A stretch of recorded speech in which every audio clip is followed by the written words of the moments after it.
y a les champions, les grands athlètes, et il y a les légendes éternelles. Celles qui font partie de cette deuxième catégorie font bien évidemment partie de la première. L'inverse n'est pas forcément vrai. Aujourd'hui, je vais vous raconter l'histoire d'une légende, celle d'un gamin né en Algérie, qui préférait le football à la boxe, mais qui finira par devenir champion du monde des poids moyens. Cette histoire, c'est celle de Marcel Cerdan. Il était boxeur par sa mère, parce que je considère une chose, on ne fabrique pas un boxeur, c'est d'abord la mère qui le fait. Marcel Cerdan est né le 22 juillet 1916 en Algérie française. Son père l'initie très rapidement à la boxe. Imaginez qu'à 8 ans, il monte déjà sur un ring, ses poings sont déjà puissants, le talent déjà présent. À 20 ans, il est champion d'Afrique du Nord et pour ses quelques années passées au Maroc, il est affublé du surnom de bombardier marocain. En 1939, alors que le bruit des bottes résonne sur l'Europe, Marcel Cerdan s'impose face à Saverio Turello à Milan en terre fasciste. Il devient alors champion d'Europe des poids moyens. Il aurait dû envisager le titre mondial, mais la guerre s'installe. Il devra patienter. Jusqu'en 1945, Cerdan continue de combattre, mais en France et en Afrique du Nord uniquement. Le paradoxe avec Marcel Cerdan, c'est qu'il n'aimait pas la boxe, il n'aimait pas faire mal. Imaginez en 1942, il envoie son adversaire au tapis en 22 secondes, crochet du gauche, direct du droite. Non seulement l'adversaire finit au tapis, mais il finit également pendant 40 heures dans le coma. Marcel Cerdan veillera à son chevet et se promettra de ne pas reprendre la boxe si ce dernier ne se réveille pas. Toujours en 1942, il affronte alors un adversaire espagnol sous le regard des pontes de la commandanture. L'Espagnol, habillé d'un peignoir, affublé d'une croix gammée, ne manque pas de faire le salut nazi. Marcel Cerdan s'y refusera. Pour la première fois, face à cet Espagnol invaincu, Marcel Cerdan combat avec la haine. Imaginez, 90 secondes, l'Espagnol est envoyé 8 fois au tapis, KO à la fin du premier round. La Marseillaise résonne alors dans le Veldiv, pourtant elle est interdite sous l'occupation. Marcel Cerdan se sentira par la suite menacé, si bien qu'il quittera Paris pour rejoindre l'Afrique du Nord. Quand la guerre s'achève, Marcel Cerdan a 29 ans. Certains spécialistes pensent déjà que ses plus belles années sont derrière lui. Mais déjà une légende en Europe, Marcel Cerdan veut s'attaquer maintenant aux légendes américaines. Son premier combat en 1946 face à Georgie Abraham au Madison Square Garden, Marcel Cerdan combat devant l'immense Frank Sinatra qui est subjugué par ce champion. 2 ans plus tard, en septembre 1948, Marcel Cerdan se voit offrir une chance pour le titre mondial. Ce sera face à Tony Zale.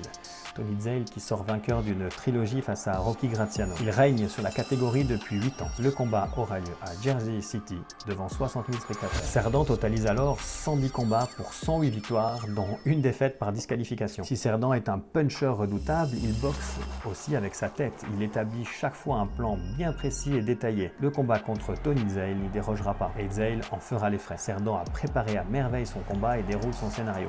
Au 11e round, sur un nouveau crochet du gauche de Cerdan, Zale est au tapis et compté, mais il est sauvé par le gong. Mais à l'appel de la 12e reprise, il ne se présentera pas. Marcel Cerdan est donc champion du monde des poids moyens. Imaginez qu'avant ce combat, les postes de transistor TSF ont explosé. Cafetiers, restaurateurs, tout le monde avait mis les petits plats dans les grands pour suivre ce combat partout en Europe. Combat qui finira au petit matin. Marcel Cerdan rentre en France, il est accueilli en héros à Orly.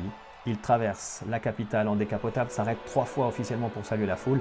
Jamais la France, hormis en 1998 lors du sacre mondial des Bleus, n'avait connu une telle ferveur et une telle liesse. Sa notoriété est encore décuplée grâce à l'histoire d'amour qu'il vit depuis quelques mois avec Edith Piaf. La môme a écrit pour lui l'hymne à l'amour, une chanson devenue immortelle. Mais après avoir conquis le titre mondial, en 1948, une nouvelle épreuve attend Marcel Cerdan. Un combat face à Jake LaMotta, surnommé le taureau du Bronx, est l'un des boxeurs les plus redoutés de son temps. Il incarne la brutalité et la résilience sur le ring. Il est surtout connu pour sa série de combats légendaires face à Sugar Ray Robinson, un autre géant de la boxe. Cette fois-ci face à Jake LaMotta, le combat aura lieu en plein air à Motor City à Détroit.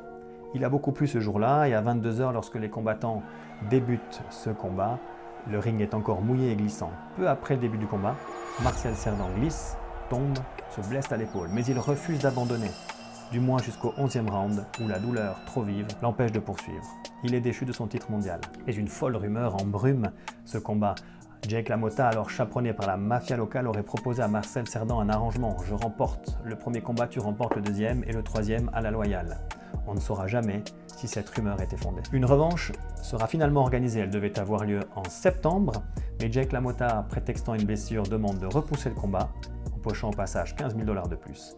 Finalement, cette revanche aura lieu le 2 décembre 1949 à New York. Marcel Cerdan prévoit de voyager en bateau, mais sur demande de Piaf qui cartonne dans un cabaret de Manhattan, il décide finalement d'anticiper son voyage et de se rendre à New York en avion. En ce jour de 27 octobre, il salue la foule nombreuse à Orly et prend rendez-vous avec les journalistes. Son retour, il le dit avec le titre mondial. Mais le Constellation, l'avion des stars de l'époque, ne verra jamais New York.